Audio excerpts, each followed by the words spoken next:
So let's look at section 2 of chapter 6. This is on random variables again. Of course, that's the title of the chapter. And now we'll talk about transforming and combining random variables. In this unit, we'll talk about transforming random variables by adding or subtracting, or multiplying or dividing by a constant, finding the new mean and standard deviations, and finding probabilities of the sum or difference of independent random variables. So let's see what that's talking about. In section 1, we learn the mean and standard deviation give us important information about a random variable. So in this section, we'll see how the mean and standard deviation are affected. So in chapter 2, recall that we studied the effects of linear transformations on center, shape, and spread. We did do this. Bear with me. Adding or subtracting, I'll just say adding a number to everything doesn't change the shape or the spread, but it does change the center in each location. For example, if we add 5 points to everybody's test, the average goes up, the median goes up, each individual point, the max, the min, the quartiles, they all go up by 5. But the shape stays the same, it's just shifted over, and the measures of spread stay the same. In other words, you're still the same spread out you were before, you've just shifted up. Now, when I multiply or divide, we do change the center and the location. So if I double everybody's grade, the new center doubles, your new value doubles, the quartiles double. The spread will change by the absolute value of B. So if I've multiplied by a negative number, I don't end up with a negative spread. It doesn't really matter if that negative is on there. But again, the shape is not affected. It's just stretched out or flipped over. But the shape is the same. So here's an example we'll go through. This will be a long, continuous example. So it might be helpful for some of you to watch me go through this and kind of follow along and then rewind it and take notes the second time through so you can just pay attention the first time. So Pete offers these Jeep tours for a half-day tour. We have to have at least 2 passengers to run the trip, and he can hold as many as 6 passengers. So if we look at a randomly selected day, there's a 15% chance that Pete had 2 passengers, a 25% chance he had 3 passengers, a 5% chance he had 6 passengers, and there's what a histogram of this data would look like. If I add all these numbers up right here, these probabilities, I get 1 because that's 100% of the days. So we could do a couple of things like we did in the previous unit to find the mean and the standard deviation.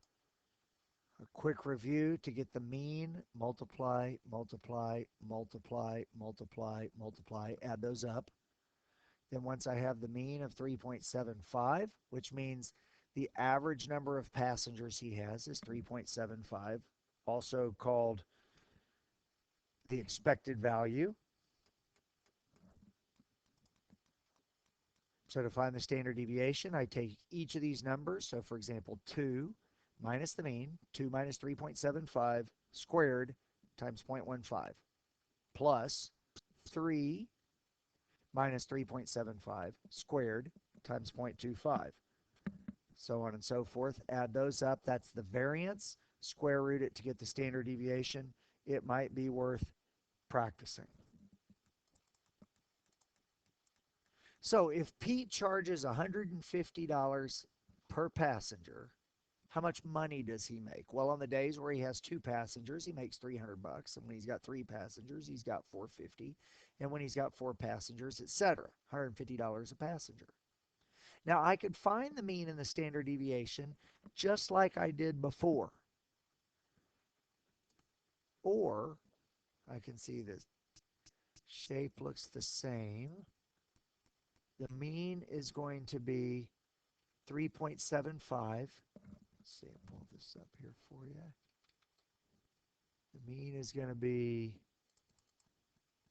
3.75 times 150.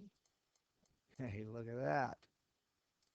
And the same idea on the standard deviation. It's 1.08972 times 150 times 150, because that's what I did to these individual numbers is I transformed them from passengers into dollars. And if you thought about it like a cartoon, that's actually what happens. There's passengers sitting in his Jeep, but Pete actually sees little bags of money sitting in his seat.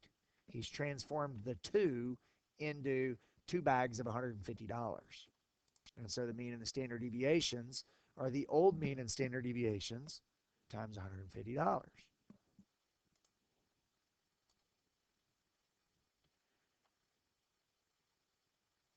Multiplying or dividing is going to multiply or divide centers, spreads, but not change the shape. So again, Pete's tours, there's how much money he made. Now, it cost Pete $100 a trip, just $100 a trip, period, flat fee for his permits, gas, and a ferry pass. Those permits, the gas, and a ferry pass are $100 regardless of how many people are in his Jeep.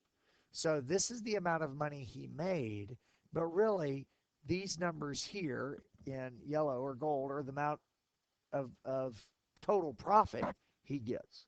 300 minus 100 or 450 minus 100. So how do I find the mean and the standard deviation? Well, notice the graph looks the same. It's just been shifted over.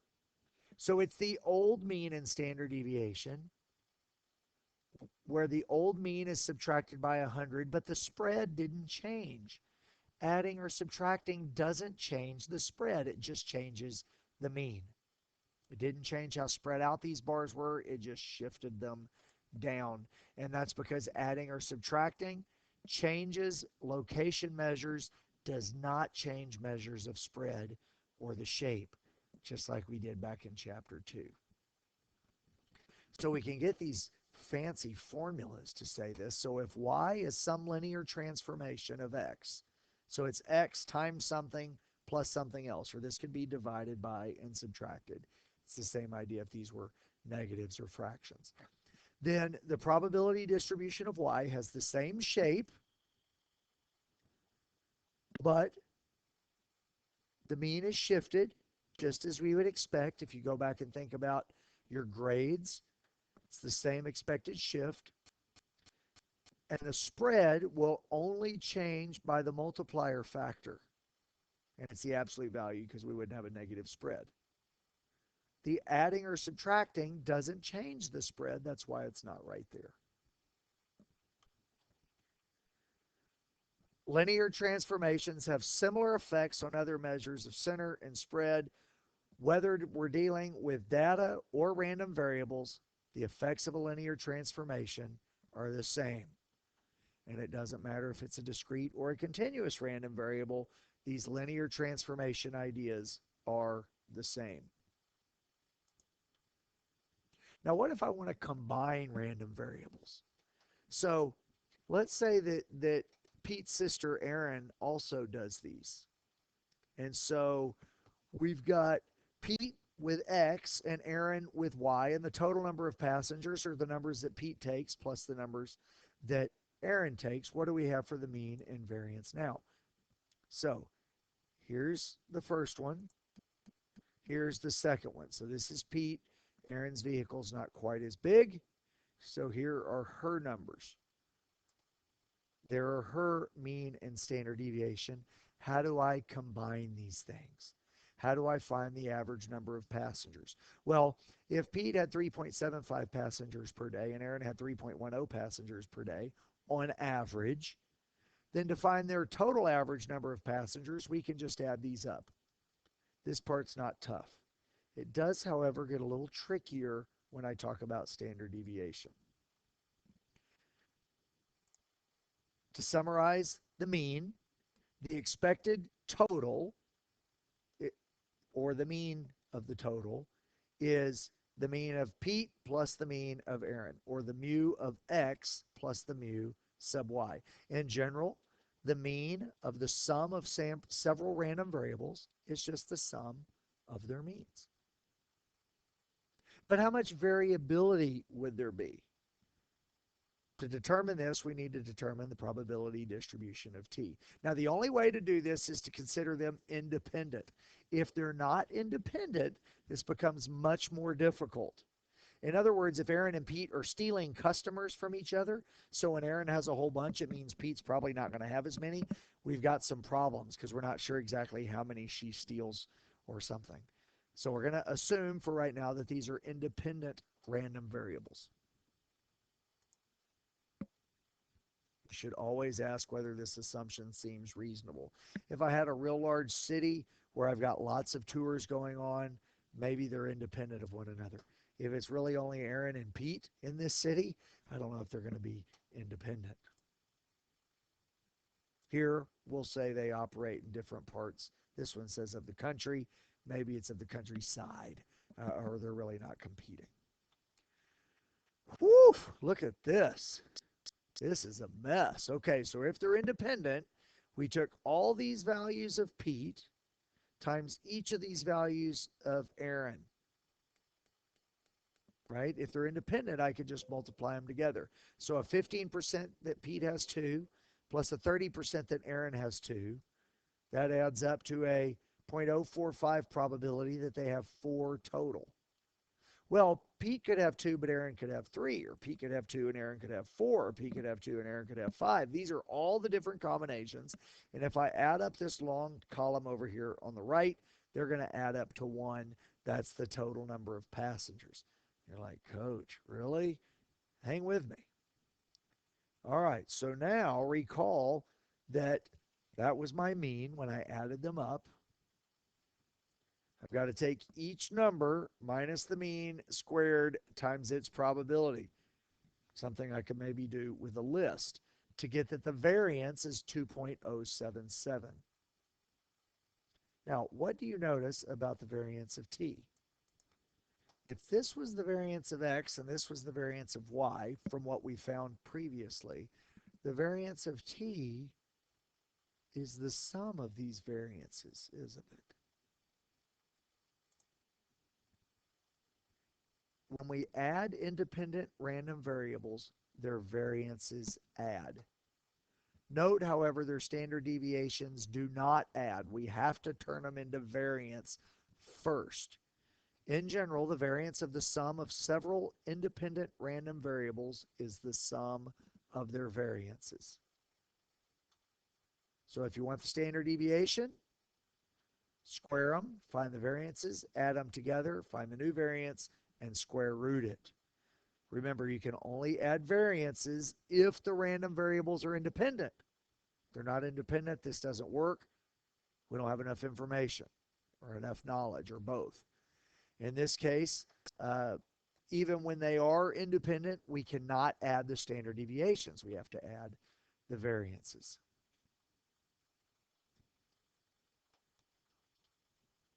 All right, so what if I wanted to subtract to find the difference? Well, to find the mean of the difference, we just subtract. And we've got to worry about which order it's in. We could subtract, for example, Pete minus Aaron. And if I get a positive number, that means we generally expect Pete having more. His average is higher. If we got a negative number, it would mean that Aaron's mean was higher. But when I find variance, notice here it goes back to plus. It doesn't matter that we found variance. It's the same formula. If they're independent, we can add the variances. If they're independent, we can add the variances. So if a random variable is normally distributed, we can use its mean and standard deviation to compute probabilities. If I have a sum or a difference of independent normal random variables, I also end up with a normal random variable. So, for example, Mr. Starnes likes between 8.5 and 9 grams of sugar in his tea. Let's assume that the amount of sugar in a tea is, or in a packet, is normally distributed with that mean and that standard deviation. If he selects 4 packets of tea or 4 packets of sugar at random, what's the probability he gets something in that interval? So if he got 4 packets at random, we would expect the average to be 4 times this. Each packet 2.17. What I want to know is it likely that it's between here? Because we also have a standard deviation. Now remember, to find the new standard deviation, I can't add the old standard deviations up. I have to find the variances and add them up. So we took 0.08, squared them, added them up. That's the new variance. So the new standard deviation is the square root of that. So what we see now is that I've got a normal distribution. This is for 4 packets with a mean of 8.68 and a standard deviation of 0.16. What's the probability then that my 4 packets will be between 8.5 and 9? So between 8.5 and 9, take those two numbers, standardize them by subtracting the mean and dividing by the standard deviation, get my 2 new z-scores, use my chart or my calculator to find these percentages to get, there's about an 85% chance that his tea will have between 8.5 and 9 grams of sugar. Now this was a lot of information in this section. I'd encourage you, now that you've seen it, to go back and look at a couple of parts that got confusing, to try them on your own. Don't just watch me go through them, and to work some homework questions, asking questions of your instructor or finding my other videos to help you through some more of this.